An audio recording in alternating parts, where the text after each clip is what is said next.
Hello, my name is Terry Burton. In addition to being one of your public speaking classmates, I'm also an officer with the Texas Department of Criminal Justice. Today I'd like to share with you a very simple yet effective way that inmates utilize to manufacture and distribute alcoholic beverages within the Texas Department of Criminal Justice's penal system. The first thing that the offenders need to do is get a hold of some fruit. Normally they steal oranges from the dining facility. They get a large can of fruit cocktail, 15 to 20 spoonfuls of sugar, 7 or 8 pieces of bread, a bread bag, and some ketchup. They hide those on their body, usually in their pants or under their shirts or tied to the bottom of laundry carts, any way that they can possibly get those back to their cells. Once in their cells, they put the oranges, the fruit cocktail, the bread, the ketchup, the sugar into the bread bag. They crush this with their hands and make it into sort of a paste. That paste is then, tied into the bread bag, and they find a place to hide it, which is going to be safe and warm. Of course, their cells are subject to random cell inspections, so they have to hide these in unique places. Probably the most common place we find these are behind their toilets or actually in their toilet. It's warm, and if they need to get rid of it quickly, they can simply rip open the bag and flush the toilet, getting rid of most of the evidence. Once you have your bag in a safe, warm environment, you're going to wait about 5 days. Now, during that time, your bag is going to get larger and larger as the yeast in the bread and the sugars begin to ferment, causing the alcoholic beverage to become alcoholic, basically. You're going to just open it slightly every day to let a little bit of the smell out.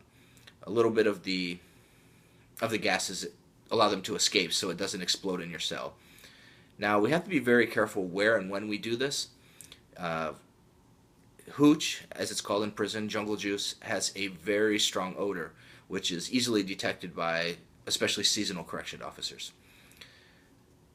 Once that's sat for about 5 days within our bread bag, we'll see a lot of bubbles coming up, and when those bubbles stop, we know that it's fermented. So we're going to take a sock, and we're going to pour our mush through the sock. The sock will act as a strainer. Now we're going to have our alcoholic beverage. The alcoholic beverage is going to look like old juice. It's going to be a very thick consistency. It's going to smell like rotten fruit, and it's going to taste just like you can imagine it would taste. Now, once we have our alcoholic beverage and we share it with that special cellmate on a special occasion, how do we get rid of the evidence? I mean, this stuff really has an odor that can be detected from a very far distance and in a very long period of time.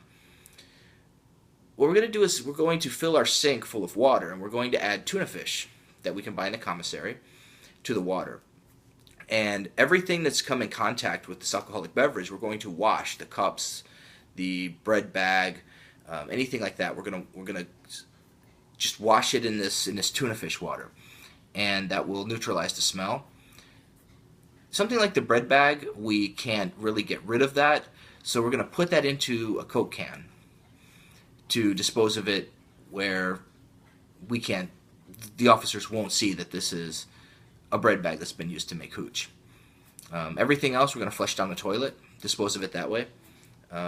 So basically we're going to use mackerel, tuna fish, anything to mask this odor. And that's pretty much the way that these offenders make alcoholic beverages. It's very important as correctional officers to be aware of the manufacturing process.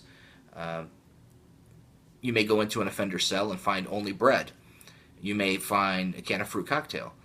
You may find numerous bread bags. You may find some oranges.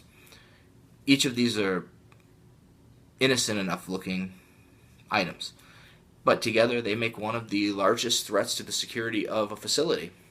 When offenders drink this hooch, or this pruno as they call it, they get more aggressive. We have a lot more sexual assaults which take place from drunken offenders. So I mean, as you can imagine, we want to clean this up. So it's very important for correctional officers to be aware of the steps and the manufacturing process as well as the smell. I hope you learned something. Please don't try to make this at home.